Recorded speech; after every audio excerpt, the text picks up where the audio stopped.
Hey, hello and welcome to my YouTube channel. This is Siva here. Today we are going to see a data engineering project demo using ChatGPT, DBT, Snowflake and Streamlit. So idea here is we are going to use an external data set. We are going to take the attributes from the data set, pass it on to ChatGPT and request ChatGPT to create an data model and a DBT model for us, right? So then we'll execute the DBT model to load our target Snowflake tables. We will create a Streamlit app which is connected to these Snowflake tables and ChatGPT API. So end of the day, when an user comes in and is interacting with the Streamlit app, he or she can ask any questions which will respond to those questions using your data which is available in your Snowflake environment. All right, let's get started with a quick demo.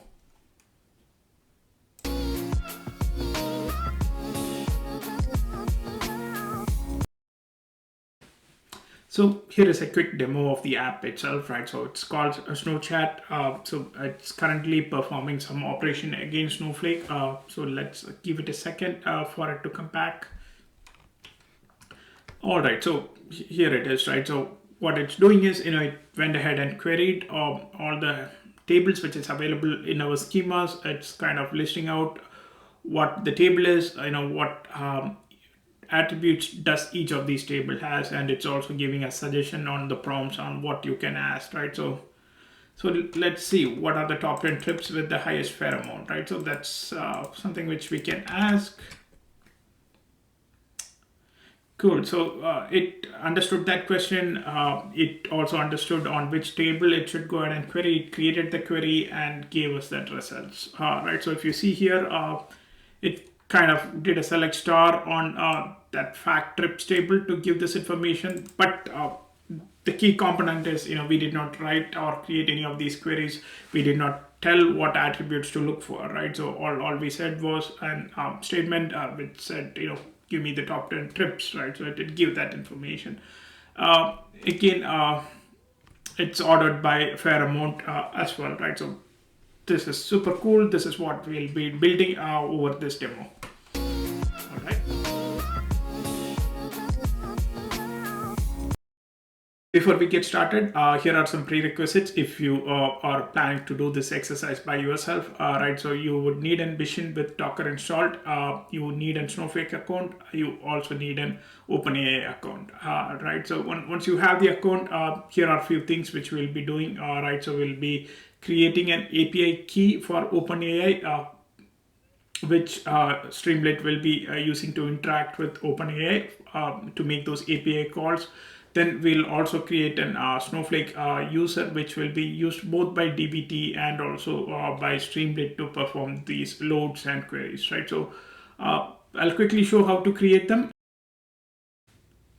To create your API keys for OpenAI, log into your account and navigate to API keys section, right? So it's right here. Here you can click on create new API key and then generate one for Streamlit, right? So I already have one, so I'm not going to create one, but this is all you do. It will give you the key which is required for OpenAI. Then from Snowflake side of things, we have these three queries or two queries. One is to set up the DBT user and second one is to set up the Streamlit user, right? So for most part, it's creating an user, it's creating a role, it's creating a warehouse, and it's also creating the database and schema which is required for this demo, then kind of grants access to those objects, right? So that's all here. You can just copy paste it. Only changes which I would suggest is, set a password, strong password, what you prefer, and also if you have to change the naming conventions or standard or database name, just go ahead and change it. But you can make that change and run this SQL from your Snowflake environment.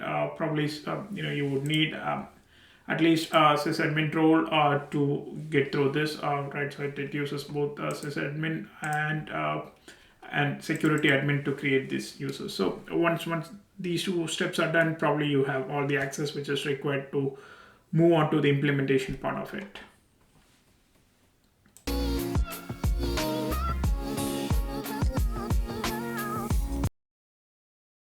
So for the next few steps, we need a couple of Docker containers to get started, go ahead and clone this repo, right? First one is called developer tools, and the next one is called Snowflake examples.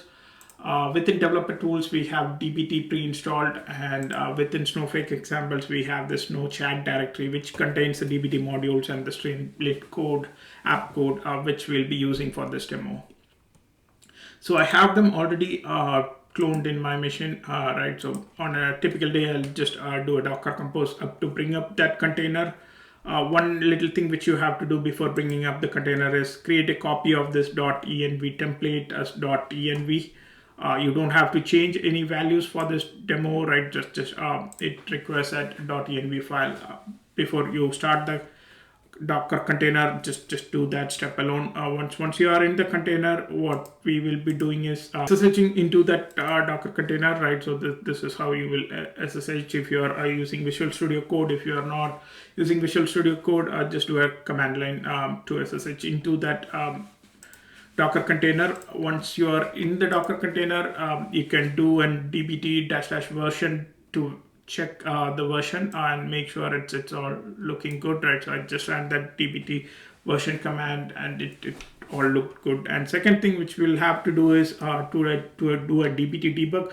But before we do the dbt debug, we need to ensure the environment variables which we had in the profile, right, which is all set up correctly, right? So in this case, it needs something called env code, and it also needed an project code, right? So, and it also needed your Snowflake password, user ID, all those good things, right? So it's some of those are configured to pull it dynamically based on my setup, but either hard code them if you have to, or make sure your environment variables are set correctly so that it can make that connection happen.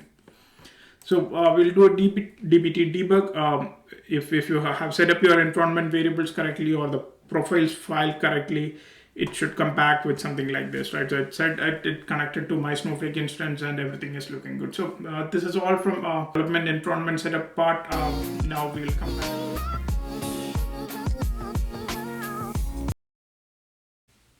So now the account setup and the development environment setup is out of the way. We are ready to get started on the data part of things. So we will download our NYC Yellow Taxi Trip data set for this demo. This is the link which I use to get this data set, and similarly we will also download the data dictionary for that data from nyc.gov website. This will help us to build some of the reference file which is needed for the next steps. And if you are using my Snowflake examples repo to do this demo, I already have these files available inside dbt, seeds, and trip. We'll come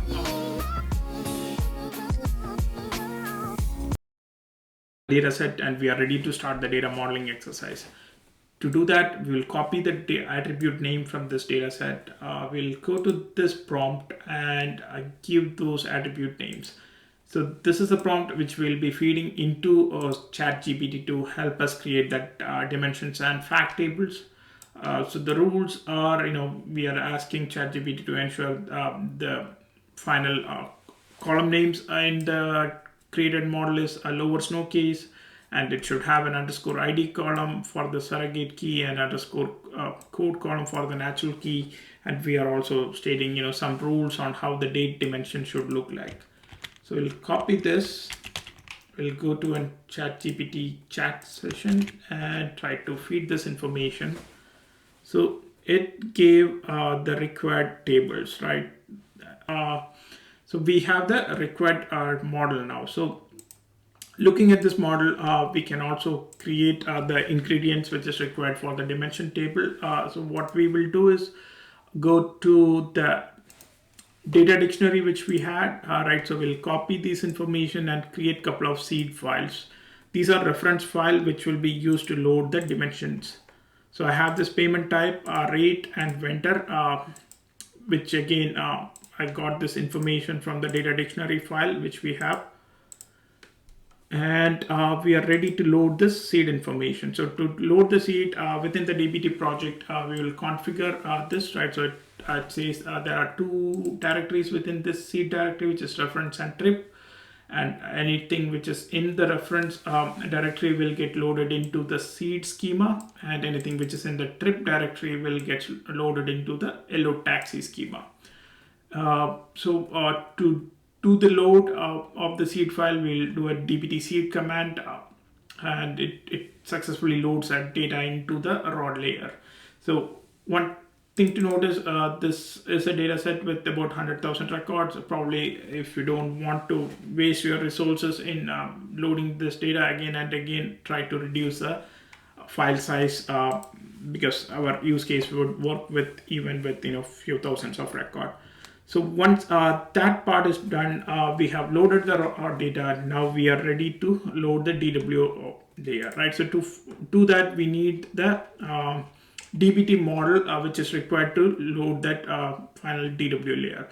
So for that, I have another prompt as well. Again, created this prompt based on a couple of previous engagements, right? So I'm going to see if I can ask ChatGPT to get me a data model, for or DBT model for this data model, and I'm also giving the rules which I need, it to follow. So I'm saying there should be a staging layer, there should be a DW layer.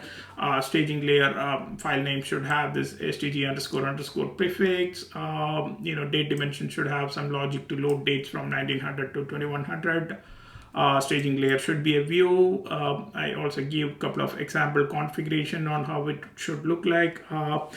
I'm saying DW layer model should be in table, and it should look like this, right? So as the code executes, it's going to create the actual DBT model files, which is required to load the target layer, right? So we'll have two layers. We'll have the staging layer, which as you see, it's sourcing from that reference seed file which we have, and it also did union on the default values which we asked for, and it also created the corresponding DW layer for us as well. So this is exactly what I needed. What I did next was copied the generated sequels from that chat prompt into the models directory, right? So this is our dbt models directory. We have all the sequels organized as stage and DW directory, and within stage we have individual files with logic for each of those tables. Copied them over here. You can do the same as well, and then just verified in the dbt project as well. So it has something called models, right? So within there we have stage directory and DW directory. Anything within stage will go into staging DB. Anything within DW directory will go into the final DW database, and it's materialized view in staging layer, and it's also materialized as table in this DW layer. And the schema as well, right? So anything which is in dimension directory will go into dimension schema. Anything which is in the fact directory will go into the fact schema. So next step is to do a dbt run. Basically, probably I can do that here. It shouldn't take long.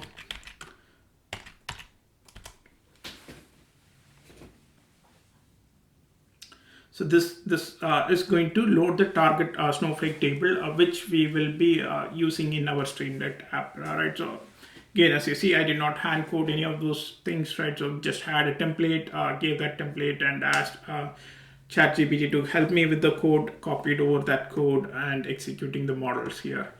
So now we have the models. The next step is to see if it can also help us create the dbt schema files, right? So again, I have a prompt for that as well, going in here, asking it if it can help us create that schema file. So we can copy the files from here into this YAML directory or YAML file, and what this is used for is to load or update our column description and table description in the database. So within dbt models directory, I have something called persist doc configuration.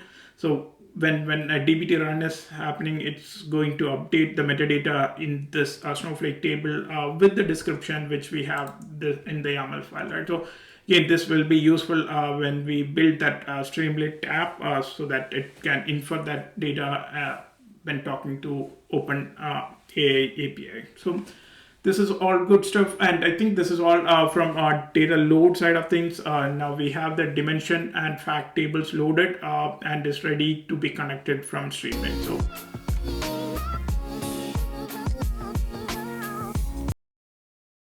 and fact load completed successfully, and the data is available for us to interact now using our Streamlit app. So before we get started on the Streamlit app, we'll just quickly run a couple of SQLs just to make sure there is some data in the dimension and fact, right? So probably here it says there is about 100k records, and then we are also checking dim date to see if it has something. It has dates, and it has all the columns which we were looking for. So I'm validating this access as a Streamlit user and a Streamlit role. Once the validation is complete, let's head to Snowchat repo. In here, we have the Docker Compose for bringing in the Streamlit app. So before we start the container, one thing which we have to do is create a copy of the secrets.toml.template, which is available in source.streamlit directory, and create a copy of that and save that as secrets.toml. So in here, we'll have to give in the OpenAI API key and the Snowflake connection details, which we got from the account setup step, right? So we'll give that information, save that file. For most part, now the Docker Compose is ready to start, right? So it says small container, it has mini conda in it, and then we are also creating an conda environment to host our Snowflake Snowpark Python module, OpenAI, and we also install Streamlit in it. Then at when it starts, it also starts the Snowchat app. So we'll get to the code part of it in a bit. Before that, starting the container takes a bit, so I'll go ahead and initiate the connection, the Docker Compose up command. Right, so this is the one which I'm using. I'm specifying the file name, saying up and build in here. It's gonna start the container. It might say it started, but in the backend it also has to execute these commands, which takes a few minutes to come up. So which we can validate by right-clicking this and looking at view logs. So as you see, it's coming up. While it starts, we will go ahead and look into this modules, right? So this program has three components. So the first one is the Snowchat app itself. Before we get to that, we have something called pages. Inside pages, we have two modules. One for validating the connection with OpenAI, and the second one is to validate the connection with Snowflake. So those two are two small modules, and first one just if the connection is successful to OpenAI, it prints what is Streamlit and the response from OpenAI itself. And in the second module, if the connection to Snowflake is successful, it prints out the warehouse name. So those two are two small modules, and as far as the program logic goes, it's inspired from a demo from Snowflake itself. Snowflake has this a demo called Frosty, where it talks about how to build an LLM chatbot in Streamlit using your Snowflake data. This is kind of inspired from that one. So from logic perspective, it's having kind of two schemas in there. Probably I should change the name here.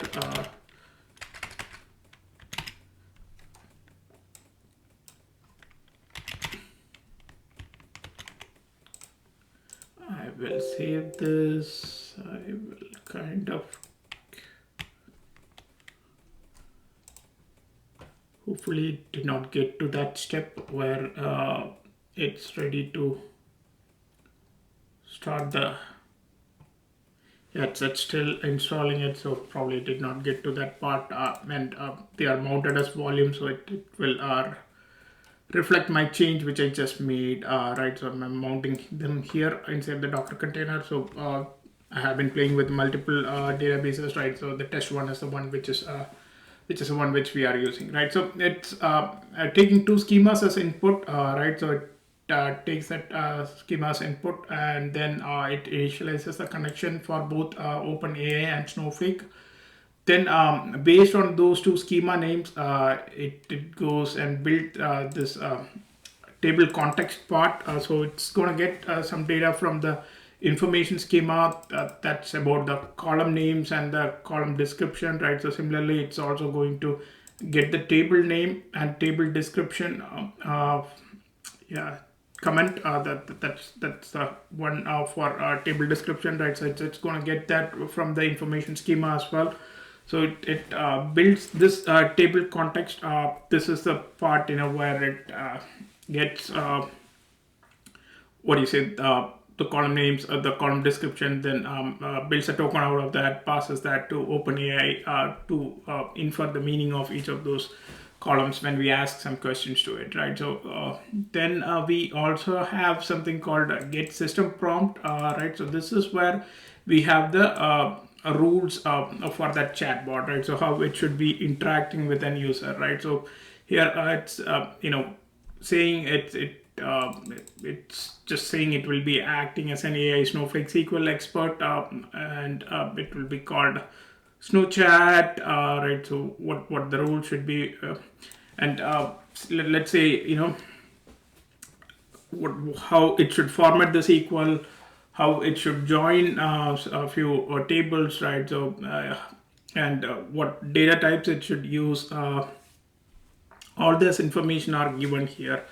So if you have more rules which you would like to add, this would be the place which you should be adding. And again, this is kind of customizable, right? So if you have a different use case where you have to have a different prompt, probably this you can include all those rules and examples in here. So once so those two are the two functions. And other than that, like I said, it's going to go through those schemas. It's going to build all the tables first, and for all the tables, it's going to get the context, and it's going to use that information to connect with OpenAI to have what do you say, next conversation, right? The only issue which I found so far was when you have a schema with hundreds of tables and hundreds of columns, probably it's kind of running out of the token limits, which an OpenAI API call will support.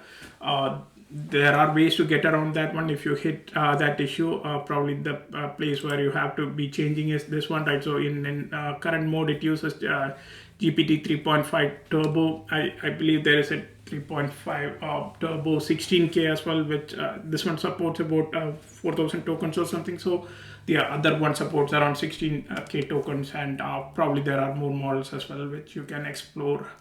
So now from the demo perspective, right, so we have the app up and running now. We will try to see if we can open a new session and start it.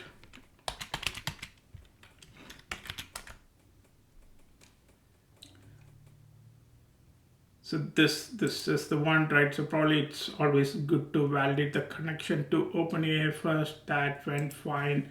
And second one is to click on this part, validate the connection on to Snowflake. And if those two are fine, probably for most part you should be fine. The connections are working. The next step is the logic part, where it's looping through those schemas, reading all the tables and columns from that information schema, making that initial call to OpenAI to present as a screen. So yeah, here it is. It's giving us all the information which we need. So I think we had about 6 tables.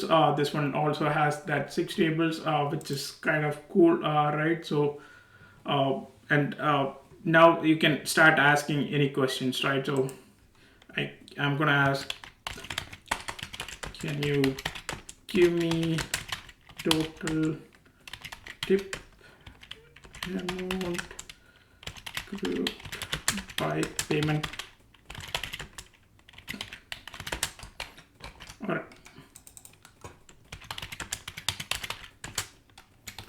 I want to put group by, right? So I'm just asking, can you give me the total tip amount for each payment type? And this is where it knew, we are talking about a dimension and a fact table, and it knew which table to hit on, how to build that SQL, and how to produce that result. right? So certainly this will help users. This acts as a mini data analyst, right? So obviously it cannot do all the work which a data analyst would do, but if you need quickly find some information about the data which you have in your Snowflake environment, this can be used to pull that information. Hope this was helpful, right? So if you have any feedback, let me know. If not, I'll see you in next video. Thank you.